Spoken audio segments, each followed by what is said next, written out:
The new season of 2023 has begun. The vehicles are already on the circuit ahead of this weekend's Bahrain testing. There are some pretty unique designs, but one in particular captured the public's attention. The SF23 is a Ferrari innovation that stands out when it comes to the aerodynamic efficiency of the 2023 Scuderia Ferrari car and the search for more aerodynamic load. Vertical air intakes under the side pods, familiar to the former S-ducts on the noses, had been fitted by the Maranello team but have been deleted from this new generation of vehicles. This alteration piqued the FIA's interest, and some rival teams on the grid had something to say about it.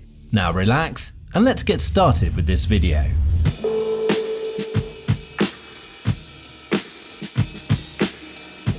The side pods function similarly to aspirators, but only for aerodynamics. They connect two open areas of the bodywork, the inlet, which has a high pressure, and the outlet, which requires the pressure to increase the flow rate. The Italian media first reported on this option a few weeks ago.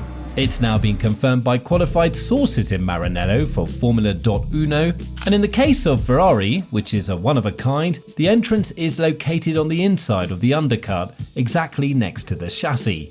A high-pressure compartment, still within the volume of the chassis but not constrained by rigorous geometric regulations, brings air to the top of the SF23 side pods, which have been dubbed the Goldfish Tank by Maranello's technical office since the 2022 F1 season began. Now, the outlet is conveniently located next to the slots for the hot air vent, which are powered by the heat exchange between the liquids inside the car and the air outside.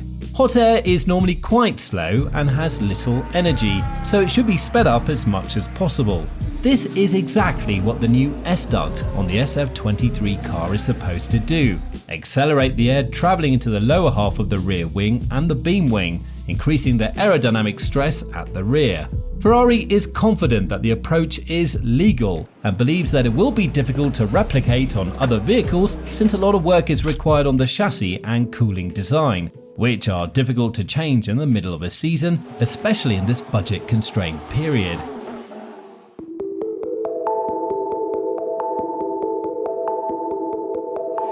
Max Verstappen has taken the checkered flag. When it became evident that Red Bull and Max Verstappen were developing a practically unbreakable lead in the Formula 1 Drivers' and Constructors' Championships, Ferrari accelerated the development of the SF23. According to Formula 1's report, as a result of this, upgrades that could have been made to their car in 2022 will now be made in 2023. The FIA has informed Ferrari that teams have requested additional information about the S-duct. This is something that the FIA's technical team does all the time during a season when the teams seek a lot of clarifications. It appears that the press was not the only one who took notice of Ferrari's innovative integrated solution. The teams are quite interested in what the FIA says, not only because they want to know if it's legal, but also because they want a few additional specifics, as much as the federation can reveal, to help them figure out how to fix the problem. Others talked about how they had to be faithful to the spirit of the new rule during last season's exams, for example. Unfortunately, contradictory answers were discovered inside that border, which irritated some technicians. For example, the nose cone of the Mercedes W13 with its mounted pieces sparked much debate, although it was never officially challenged. Ferrari is confident that the decisions made for the SF23 are entirely legal. We'll have 2 or 3 extremely intriguing solutions on the SF23, with a couple more concealed, a Ferrari technician said, adding pre-season testing will give the Scuderia a chance to run what they've been working on all winter.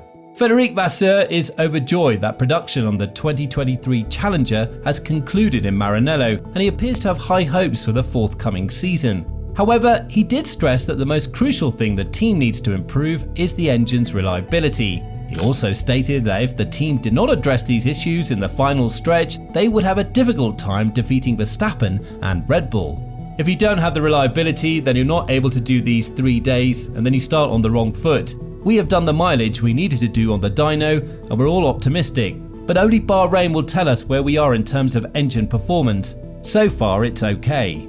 Ferrari is also in a nice mood right now. Leclerc applauded Vasseurs' assimilation into the team, despite the fact that the Monaco driver has threatened to leave Ferrari after the 2024 season if the organisation does not provide him with a championship-winning chassis. Ferrari has decided to experiment with solutions that are different from the F175 because they know they can't rely on additional time in the wind tunnel and the new enthusiasm that Vasseurs' arrival has brought to the team. They will also be looking at their competitors, as is customary in Formula 1, to see if there are any design breakthroughs they may have missed or want to implement in their own vehicles in the future. Nonetheless, the SF23's ability to run consistently for all 3 days in Bahrain, beginning Thursday, will be critical to their initial plans.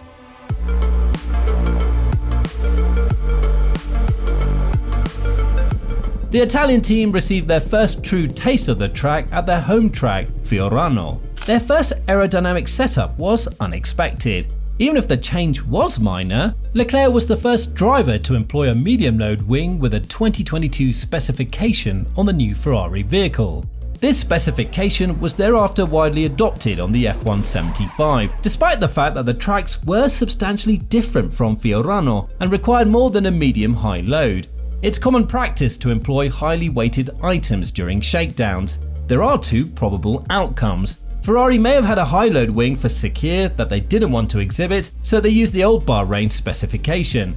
The SF23 could also benefit from lighter wings. Pre-season testing and the first race in Bahrain will determine whether the SF23 can transfer more air to the back of the vehicle while carrying less weight. That would be a wonderful thing, although it should be noted that Bahrain using the same requirements would be unusual. The Bahrain track is certainly rear limited, which means the back must be as strong as possible. This alternative front wing would make more sense at Jeddah, where last year's F175 used a heavier wing and suffered the price for its DRS system not operating as well as Red Bull's. In any event, Ferrari has just arrived in Bahrain to test and confirm their long-awaited correlation, which is checked every time a car takes to the track. Now, despite the fact that numerous competitors are known to have spoken with the FIA, Ferrari doesn't need to be concerned straight away. Teams frequently visit the governing body, particularly during the pre-season, to learn more about what other teams are doing or how they're doing things. It assists teams in determining whether the competition's proposal is something that they would be interested in, while simultaneously giving the team at the heart of the query a headache. Whatever happens, we'll get to witness the S-Duct concept in all its glory, at least during pre-season testing.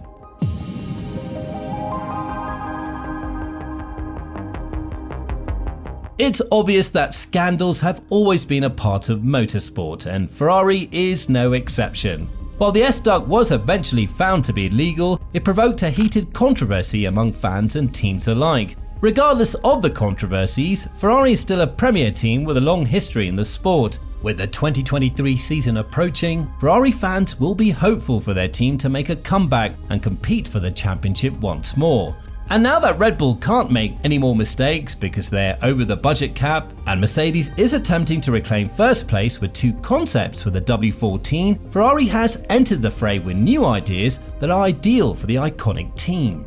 So what are your thoughts on Ferrari's new S-Duct design? Might it give them the boost they need to beat Red Bull this season, or will the Austrian team maintain its dominance? Please share your ideas and opinions in the comment section below, and as always, thank you for watching.